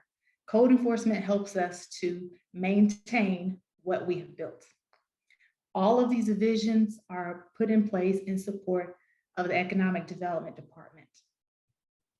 So one of the major initiatives of the Community Development Department is the Unified Land Development Code. Essentially, we are starting from scratch to identify, just to name a few things, building materials, business types that are allowed, signage, and I can go on and on with other code regulations. This is for the purpose of keeping up with best practices, demand trends throughout the region and the country, and also for the purpose of making sure that we make things very clear, concise, non-contradictory for our residents and our business partners to be able to follow. So, as you may know, we had a staff kickoff meeting in November of 2020, where our consultants spoke with our planning committee, briefed mayor and council, and held steering committee meetings in January. And then in February and in March, community meetings commenced. What we have now are the upcoming new community meetings, which will happen late May 2020.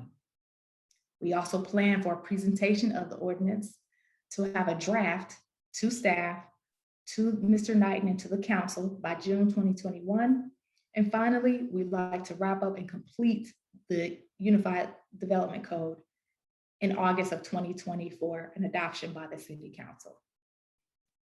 That is what we're doing in community development. If you have any additional questions for me, please let me know. Thank you so much, Brecca. We certainly Absolutely. appreciate it, and welcome aboard. We know you're going to do a great job. We're going to go straight into economic development and our newest team member, Mr. Alan Peterson. Mr. Peterson, go right ahead. Thank you very much, Mayor Pro Tem Alexander. Good evening, staff and citizens that are watching. I'm Alan Peterson, and I am the Economic Development Director for the City of Stockbridge. And Brecca is assisting with the PowerPoint. As Brecca mentioned, economic development and community development, we work hand in hand. Whenever you're dealing with a large project, you have to deal with zoning, permits, things of that nature. And when we're documenting the properties, whether they're owned by the city or owned by private developers, we deal with GIS. So economic development is all about partnerships. And during my presentation, I'm going to touch on some of those partnerships. To get it kicked off, the purpose of the Economic Development Department is to improve the economic well-being and quality of life in the city of Stockbridge through programs, policies, and activities that create or retain jobs and facilitate development and provide a stable tax base.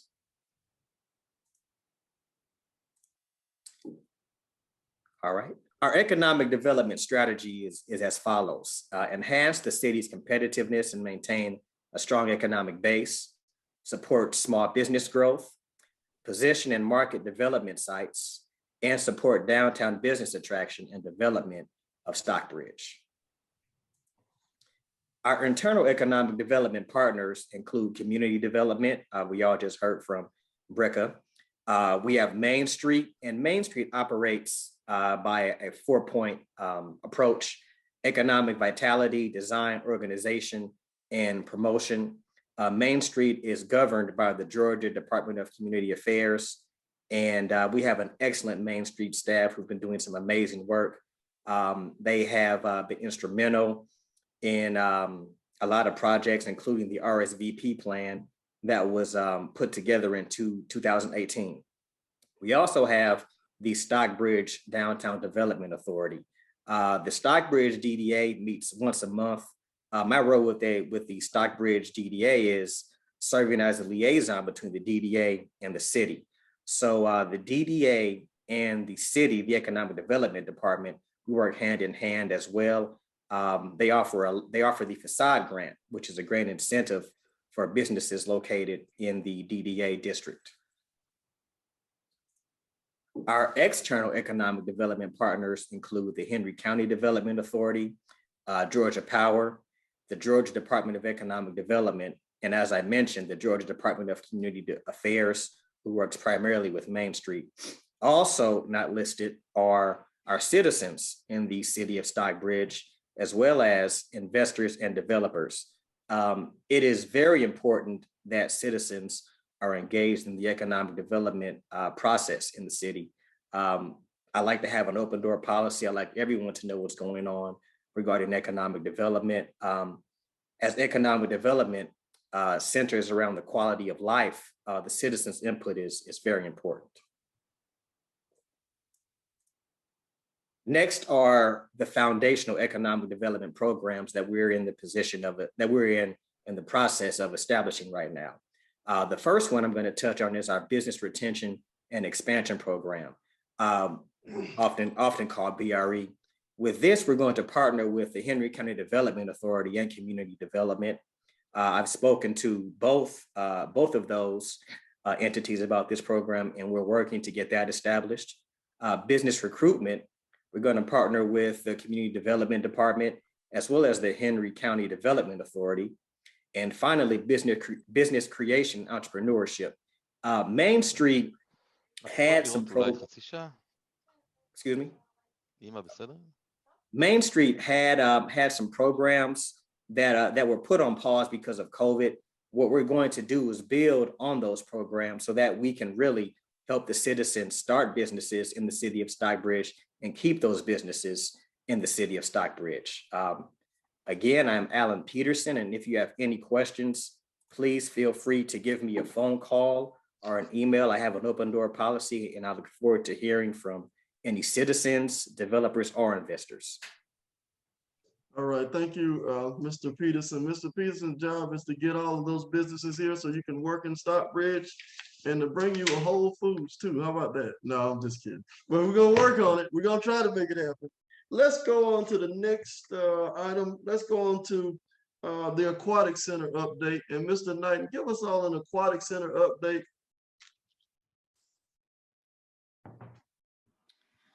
Yes, Mayor Pro Tem Alexander and Council.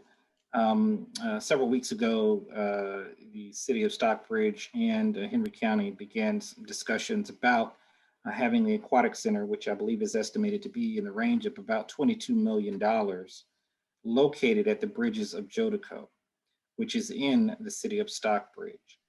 A IGA, an intergovernmental agreement, is being developed now. In fact, I think just today have received some other comments from the attorneys working on that project. It looks like everything is moving along well. We do have this for consideration on the upcoming agenda on Tuesday for the City Council. I would anticipate that everything hopefully will be in order, and we can have positive affirmations from both the City Council of Stockbridge and ultimately Henry County as well. The Aquatic Center was a SPLOST, Special Purpose Local Option Sales Tax project. It will be a huge regional draw. And again, Henry County and the City of Stockbridge working together on an intergovernmental agreement to locate this aquatic center at the Bridges of Jodico. This was the #1 preferred location by an independent consultant, and also, as I understand, by the Henry County staff for the aquatic center to be located here. And it's a real win-win opportunity for Henry County and the City of Stockbridge, and most importantly, the citizens who will be benefited by this aquatic center. So we look forward to being able to hopefully wrap that up very soon. All right, Mr. Knight, thank you for that. You know, this is a $22 million project, ladies and gentlemen. It's significant. So we certainly thank Henry County, thank Carlotta Harrell, the new chairwoman, and the entire board for working and partnering. They always say the city and the county don't work together well, but in this instance, we work together flawlessly, and we're going to bring you a state-of-the-art aquatic center. And they said the timetable is aggressive. They would like to get actually started on it this year. So Mr. Knight, go forward and tell us about the actual bridges at Jodico. What's the latest on that you are aware of? Mayor Pro Tem, if you don't mind, can I say something, please? Yeah, go ahead. I'm sorry, go ahead. What I want to say, and I said this once before, I look forward to, obviously, we have additional discussion about this on Tuesday, our next meeting. But I look forward to getting that IGA and signing that document along with Chair Harrell, all right, to help signify the fact that the county and the city is working well together. And I also want to state that I look forward to us doing better things for our joint citizens with the county, our citizens that also we also share with the city here on other agreements that we can come together and show that we're moving in the right direction for the betterment of all our citizens in this county. And so I look forward to, in my tenure, to sign more documents with her and to get things going forward. I just want to put that out there, and we got to make this work. Thank you. Mr. Knight, go right ahead. Sure. Thank you. The Bridges at Jodico project obviously has moved forward and has been for some time in terms of the land preparation that's been taking place. We had a very large meeting, I guess it was about 3 weeks ago, with some new members of their team, along with Ms. Johnson, Brecca Johnson, and members of the planning staff with the developers on that project, worked through a number of different issues. They are looking to be able to pull permits to go vertical with some construction this summer. As everyone knows, this is a very large mixed-use development that incorporates various features of commercial, residential, retail, and office, and would be a signature project for the City of Stockbridge, located right there in Interstate 75 and Jodico Road.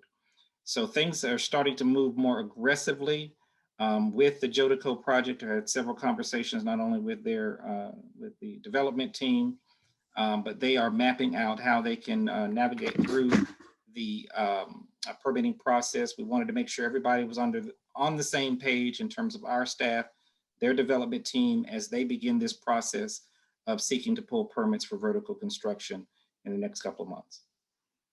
All right, thank you so much for that. Now we're going to go to the question and answer. I was trying to move some of the questions through as we were going along. So we've already answered a lot of the questions through the presentations. So the next question up is an update on the construction of the Holiday Inn on Country Club Drive and the True by Hilton on Patrick Henry Parkway. We know it's the pandemic and it slowed them down. Can you talk about that? Mr. Yeah, Knight, in terms of what I can add, you're right, Mayor Pro Tem. Obviously, one of the industries that were hit the hardest was lodging facilities like hotels, and obviously that has stalled out those particular projects. But we're hopeful that those will come back very soon, and those will go ahead and move forward with their entitlements to go ahead and start construction. Yeah, absolutely. Next question was, can you propose a policy to require newly approved buildings and developments to put a large sign out front letting people know what is coming? And are there any developments that we could share with the public tonight that they are unaware of?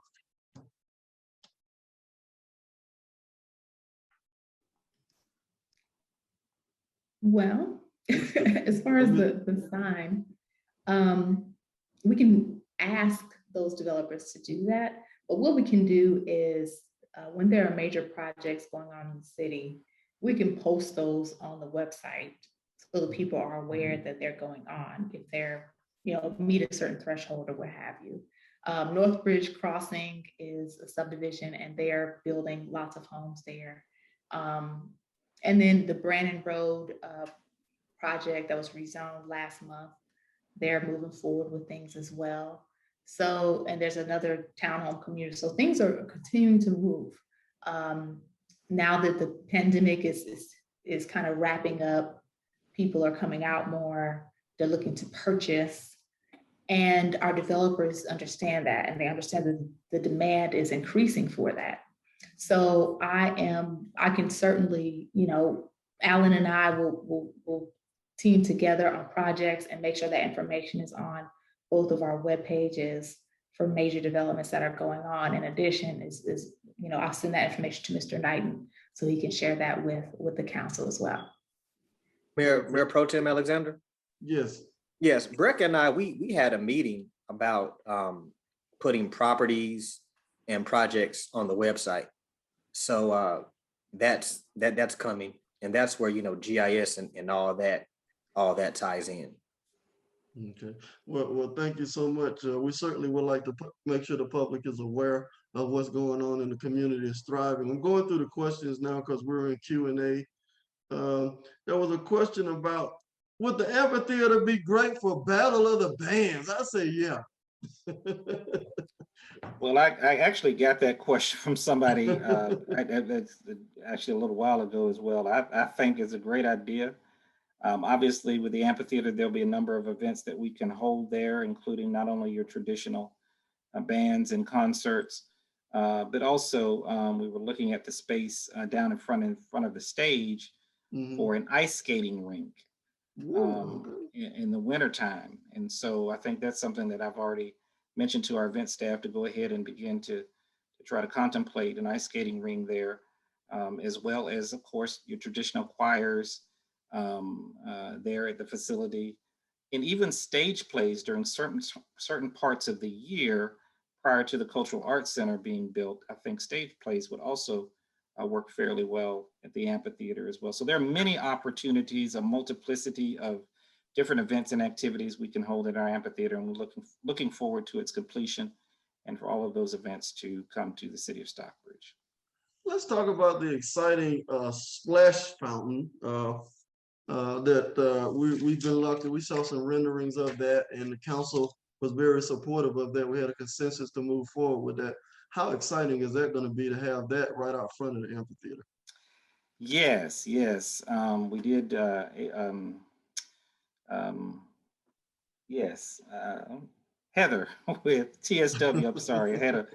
TSW, Turner Spangler and Walsh, our architect firm, did provide us with some renderings, a couple of options of different splash pads, or as she called it, interactive water features, playground areas that would be really nice for our children and families to come to be a part of the facility located at the amphitheater property.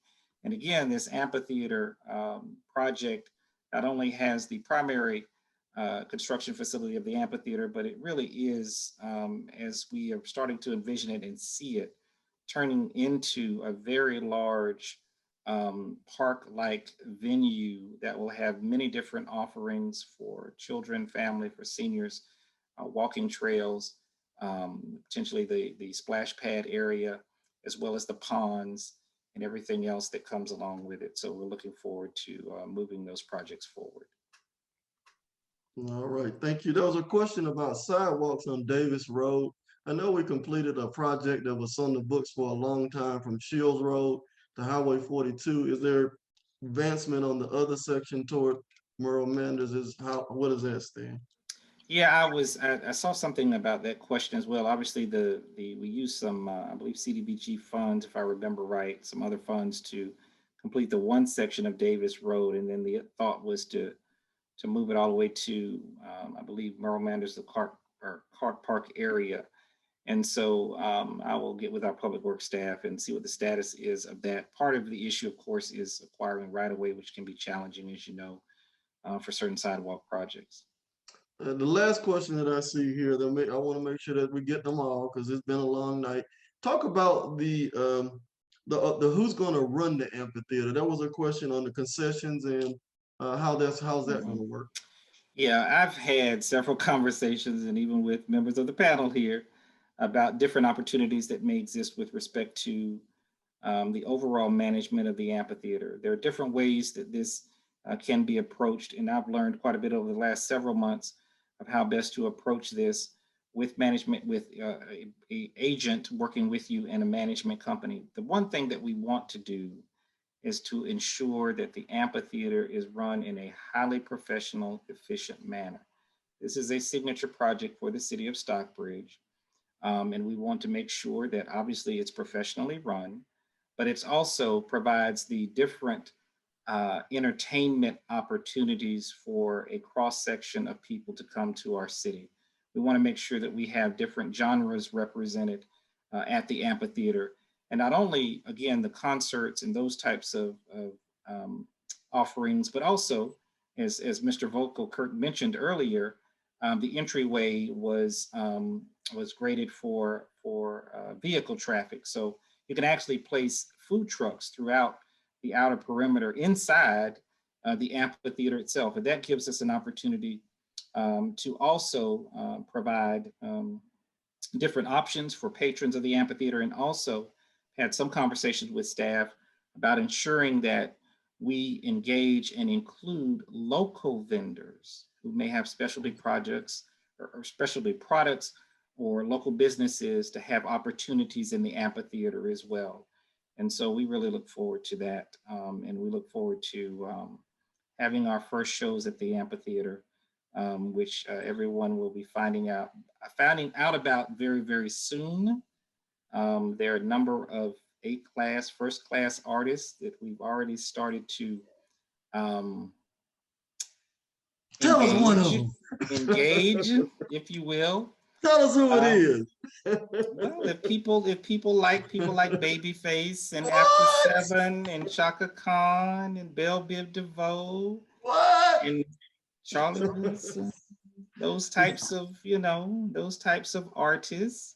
We're putting together some information. Absolutely, absolutely. Well, it's been a long night. Zenobia, is there anything else? I just want to make sure we didn't leave anybody out. I think I got them all. Shayna gave me all the questions. We don't have any more. Okay, it's been a long night, ladies and gentlemen, but guess what? It's been epic. 2021 will be historic. Good night. Bye, everyone. So long. Bye-bye. Have a good